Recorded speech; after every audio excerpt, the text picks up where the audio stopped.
नाशिकच्या येवला कृषी बाजार समितीमध्ये शेतकऱ्यांनी कांदा लिलावासाठी आणलेला, मात्र अचानक आलेल्या पावसामुळे कांदा अक्षरशः भिजलाय। त्यामुळे शेतकऱ्यांचं मोठं नुकसान झाले।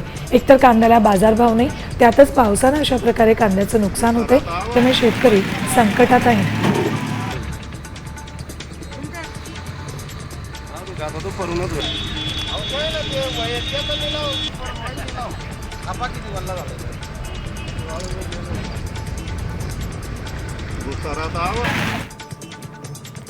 भुसावळच्या बोदवड मार्गाचं चौपदरीकरणाचं काम सुरू आहे। या कामामुळे पावसाचं पाणी थेट शेतात शिरल्यानं शेकडो शेतकऱ्यांचे मोठ्या प्रमाणात नुकसान झाले।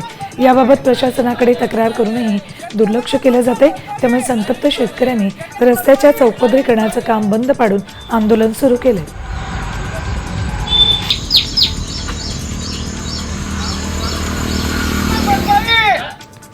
कोल्हापूर जिल्ह्यात पावसानं थैमान घातले।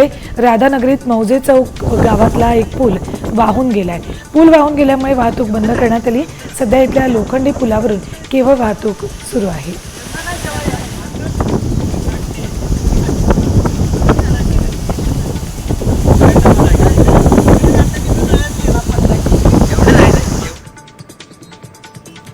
कोल्हापूर जिल्ह्यातल्या करवीर तालुक्यात शिंगणापूर बंधारा पाण्याखाली गेलाय। पंचगंगा नदीची पाणी पातळी झपाट्याने वाढते, त्यामुळे नदीकाठच्या नागरिकांना सतर्कतेच्या सूचना देण्यात आल्या।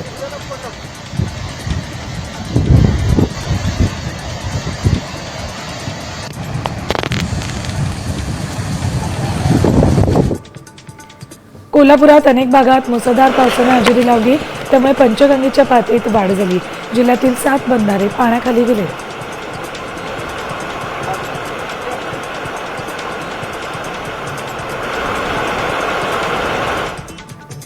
पुण्याच्या कोथरूडमधल्या सोसायटीच्या पार्किंगमध्ये मोठ्या प्रमाणात पाणी साचले। ड्रेनेज लाईन तुंबल्यामुळे सर्व पाणी सोसायटीमध्ये शिरले।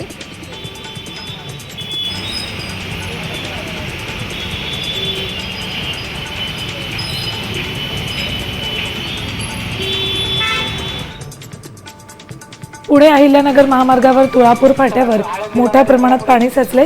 पाऊस ओसरल्यानंतरही पाण्याचा निचरा होत नसल्यानं जेसीबीच्या साहाय्याने पाणी बाहेर काढण्याची वेळ आली। या पाण्यातून ये जा करताना नागरिकांना अडचणींचा सामना करावा लागतो।